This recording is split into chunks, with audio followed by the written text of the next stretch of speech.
मैं अंकित कुमार आप सभी का स्वागत करता हूं आज के नए वीडियो में। आज हम लोग डिस्कस करने वाले हैं कि ट्रांसजेंडर देश में मतदान क्यों नहीं कर सकते हैं। ये एक बहुत बड़ी समस्या है, सेंसिटिव टॉपिक है। बहुत सारे लोगों को आज से पहले ये नहीं पता होगा कि ट्रांसजेंडर भी मतदान वो रक्तदान कर सकते हैं या नहीं कर सकते हैं। अब देखिए, हमारी इंडियन गवर्नमेंट ने इनको थर्ड जेंडर के रूप में मान्यता दे दी है, तो फिर इन्हें क्यों अधिकार नहीं है। कोविड में बहुत सारे ऐसे रिश्तेदार को ये अपने ही रिश्तेदारों को ये रक्तदान नहीं कर पाए क्योंकि कानून ऐसा नहीं बताता है। अब इसको लेके याचिका क्या दायर की गई है, पूरा केस क्या है, सरकार का क्या दृष्टिकोण है, स्वास्थ्य मंत्रालय का क्या दृष्टिकोण है, सारी चीज़ों को आज हम लोग डिस्कस करेंगे और समझेंगे कि ये एक्चुअल में सिर्फ ट्रांसजेंडर के लिए है या फिर अन्य लोगों के लिए भी है। ये 3 तरीके के वर्ग बना दिए गए हैं: ट्रांसजेंडर, समलैंगिक और महिला यौन कर्मी। अब आपको कमेंट सेक्शन में बताना है कि महिला यौन कर्मी किसे बोलते हैं। मैं वीडियो के लास्ट में बताऊंगा कि एक्चुअल में महिला यौन कर्मी किसे बोला जाता है सामान्य रूप से, और हम क्या समझते हैं और एक्चुअल में क्या मीनिंग है। तो ट्रांसजेंडर, समलैंगिक यानी कि जो LGBTQ समुदाय है उनको, यानी कि लेस्बियन और गे, वो लोग भी रक्तदान नहीं कर सकते हैं, भले उनके माता पिता को रक्त की जरूरत हो, लेकिन कानूनी रूप से वो नहीं दे सकते हैं। तो एक व्यक्ति है ट्रांसजेंडर समुदाय के ही, उन्होंने क्या कर दी, याचिका दायर कर दी। थंगजाम सिंह, उन्होंने सुप्रीम कोर्ट में याचिका दायर की है। भाई किस आधार पर याचिका दायर की है? फंडामेंटल राइट्स के वायलेशन को लेके। ठीक है, कौन कौन से वायलेट हुए हैं थंगजाम सिंह के और पूरे समुदाय के, वो हम लोग अभी डिस्कस करेंगे। ये जो थंगजाम सिंह है, इन्होंने कहा कि ये जो रक्तदाता चयन और रक्तदाता के लिए जो दिशा निर्देश 2017 में जारी किए गए थे, उसके अनुसार जो धारा 51 और 12 है, उसके तहत ये लोग वो रक्तदान नहीं कर सकते हैं। ट्रांसजेंडर और समलैंगिक और महिला यौन कर्मी ये लोग नहीं कर सकते। ये दिशा निर्देश किसने जारी किए थे? National Blood Transfusion Council and National AIDS Control Organisation, यानी कि एक तरीके से संक्रामक बीमारियों को रोकने वाला ये ऑर्गेनाइजेशन है। उसने इस आधार पर इसको जारी किया, यानी कि इसका संबंध कहीं ना कहीं संक्रामक रोगों से है। समझ में आ रहा होगा, धीरे धीरे अवेयरनेस आ रही होगी। तो इस समुदाय की गवर्निंग बॉडी ने क्या किया, 1 जनवरी 2017 को अपनी 26वीं बैठक की और उसके अनुसार दिशा निर्देश को मंजूरी दे दी। उन्होंने कहा कि ये ज़रूरतमंद है और ये समय की ज़रूरत है, इसे ज़रूर से ज़रूर अप्लाई करना चाहिए। दिशा निर्देशों को सबसे कम जोखिम वाले दाताओं से सुनिश्चित करने के लिए इसको एक बेहतर उपाय के रूप में माना गया। और ये जो मौजूदा मामला है आर्टिकल 14, 15 और 21 के वायलेशन को लेकर है। थंगजाम सिंह ने कहा है कि ये जो है एक तरीके से हमारे फंडामेंटल राइट्स 14, 15 और 21 का वायलेशन करता है। तो चलिए, अब याचिका में क्या कहा गया है। याचिका में कहा गया है कि ये नियम जो है ट्रांसजेंडर और पुरुषों के साथ यौन संबंध रखने वाले पुरुषों और महिला यौन कर्मियों को रक्तदाताओं से बाहर कर रहे हैं। क्लॉज 12 एक तरीके से इन सारी चीजों को बाहर करने की कोशिश करता है। अब इन्होंने क्लॉज 12 में क्या कहा, रक्तदाता चयन मानदंड के तहत आता है। ये अनिवार्य करता है कि रक्तदाता HIV, हेपेटाइटिस B या C के लिए जोखिम वाली श्रेणी में ना आता हो। अब भैया ये लोग तो आते नहीं है, थंगजाम सिंह का ये कहना है, तो इस वजह से इनको भैया क्यों रोका जा रहा रक्तदान करने के लिए। अब क्लॉज 12 में किससे रक्तदान की अनुमति है समझने की कोशिश करते हैं। उसमें निर्देश दिया गया है कि जो समलैंगिक है, महिला यौन कर्मी और ट्रांसजेंडर के साथ ही नशीली दवाई लेने वाले,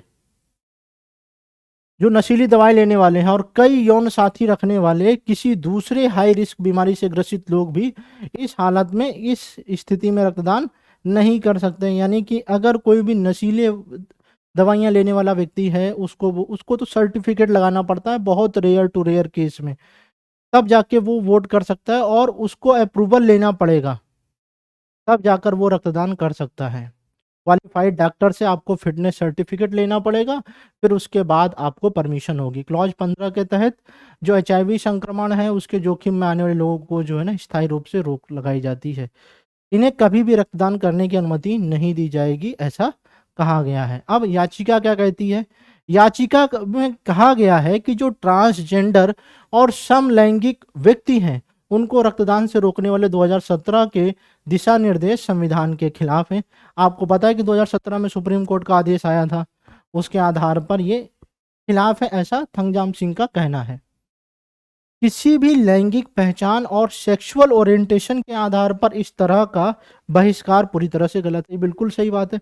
इनका जो व्यू पॉइंट है वो बिल्कुल सही है, अपनी जगह कह रहे हैं कि भाई किसी की सेक्सुअल ओरिएंटेशन के आधार पर कैसे आप उसको बाहर कर सकते हैं। किसी की कोई भी चाहत हो सकती है, उस आधार पर बिल्कुल भी बाहर नहीं किया जा सकता है। अब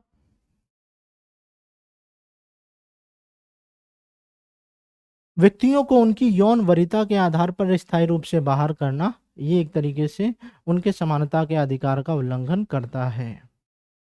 दलील में कहा गया है कि जो एड्स और एचआईवी है, हेपेटाइटिस सी और बी है, जैसे संक्रामक रोगों के लिए रक्त का परीक्षण किया जाता है, तो ऐसी स्थिति में भैया क्यों उन्हें बाहर किया जा रहा है। ये भी कहा गया कि कोविड-19 में बहुत सारे प्रियजनों को ये लोग जो है ना रक्तदान नहीं कर सके। केंद्र सरकार को हलफनामा दायर करने के लिए बोला गया था, उसने अपना हलफनामा दायर किया है सुप्रीम कोर्ट के सामने, और उसने क्या बातें कही हैं वो भी काफ़ी महत्वपूर्ण है। जो केंद्रीय स्वास्थ्य एवं परिवार मंत्रालय है, उसका ये कहना है कि सभी लोग एचआईवी के लिए जोखिम की श्रेणी में आते हैं भाई। ये बहुत हाई रिस्क है, अगर ये लोग ऐसा करते हैं तो अन्य लोगों को भी एचआईवी हो सकता है, क्योंकि ये लोग सेफ्टी का ध्यान नहीं रखते हैं। ये ऐसा सरकार का कहना है, इन्होंने आंकड़े भी दिए हैं, अभी हम उन आंकड़ों के ऊपर भी चर्चा करेंगे। केंद्र ने कहा है कि इनको वैज्ञानिक तथ्यों के आधार पर ही रक्तदान करने की मनाही की गई है, यहाँ पर किसी तरीके का भेदभाव नहीं किया जा रहा है। यही नहीं, ये सभी हेपेटाइटिस बी और सी संक्रमण के लिए जोखिम की श्रेणी में आते हैं, यानी कि ये जो एलजीबीटीक्यू समुदाय के लोग हैं, हेपेटाइटिस बी और सी के संक्रमण के लिए सबसे ज़्यादा पॉसिबिलिटी है, इसलिए इनको बाहर रखा गया। यही नहीं, हलफनामे में स्थानीय और अंतर्राष्ट्रीय वैज्ञानिक पत्रिकाओं जैसे इंटरनेशनल जर्नल ऑफ जो community medicine and public health है, उसके शोध का भी हवाला लिया गया है। इसके अलावा जो केंद्रीय स्वास्थ्य एवं परिवार कल्याण मंत्रालय है, उसने भी वार्षिक रिपोर्ट का जारी किया। उस रिपोर्ट के अनुसार यहाँ पे ये चीज़ें कही गई हैं। ज़्यादातर यूरोपीय देश स्थायी रूप से यौन सक्रिय लोगों को रक्तदान करने से रोकते हैं। यूरोपीय देशों में भी ऐसा ही होता है, तो यहाँ पे कोई गलत नहीं किया जा रहा, ऐसा सरकार का कहना है। रक्तदान से पहले टेस्ट के तर्क पर केंद्र ने कहा है कि न्यूक्लिक एसिड टेस्ट जैसा सबसे अच्छा परीक्षण भी इन बीमारियों को डिटेक्ट करने में नाकाम हो सकता है। इसलिए वो कहना कि भैया रक्तदान से पहले टेस्ट करा ले हेपेटाइटिस बी और सी का, तो वो भी गलत है, क्योंकि जो टेस्ट होता है उस समय डिटेक्ट कर पाए ऐसा जरूरी नहीं है, और इससे अन्य लोगों को संक्रामक बीमारियां हो सकती हैं, क्योंकि संक्रमण होने के बाद टेस्ट में डिटेक्ट होने की अवधि में कई बार काफ़ी अंतर होता है। इस वजह से इस टेस्ट की सीमाएं भी हैं। ऐसे मुद्दे कार्यपालिका के दायरे में आते हैं। इसे व्यक्तिगत अधिकारों के बजाय सार्वजनिक स्वास्थ्य के नज़रिए से देखा जाना चाहिए, ऐसा गवर्नमेंट ऑफ इंडिया का कहना है। और बिल्कुल सही है कि सार्वजनिक स्वास्थ्य का हमें ध्यान भी रखना चाहिए। जो प्राप्त करता यानी कि जो रक्त प्राप्त करता है, उसका सुरक्षित रक्त पाने का अधिकार किसी व्यक्ति के रक्तदान के अधिकार से कहीं अधिक है। यानी कि जो व्यक्ति रक्त प्राप्त कर रहा है उसकी भी सुरक्षा का हमें ध्यान रखना होगा। अब नालसा बनाम यूनियन ऑफ इंडिया 2014 का केस क्या है। सुप्रीम कोर्ट ने इस केस में कहा था कि जेंडर और सेक्सुअल ओरिएंटेशन आधारित भेदभाव अनुच्छेद 15 के तहत आता है, और इस प्रकार का भेदभाव नहीं किया जा सकता। यानी कि अगर ऐसा होता है, सेक्सुअल ओरिएंटेशन के आधार पर किसी व्यक्ति के साथ भेदभाव होता है, तो वह 15 के तहत फंडामेंटल वायलेशन के अंतर्गत आएगा, और उसके ऊपर सख्त से सख्त कार्रवाई हो सकती है। नालसा केस में उच्चतम न्यायालय ने कहा था कि अनुच्छेद 15 और 16 के तहत लिंग के आधार पर भेदभाव में सेक्सुअल ओरिएंटेशन के आधार पर भी भेदभाव शामिल है, तो संविधान की व्याख्या के रूप में इसको लिया जाता है। अदालत ने कहा है कि लिंग पहचान हमारे विचार में सेक्स का एक अभिन्न अंग है, तो इसे कंसीडर करना चाहिए।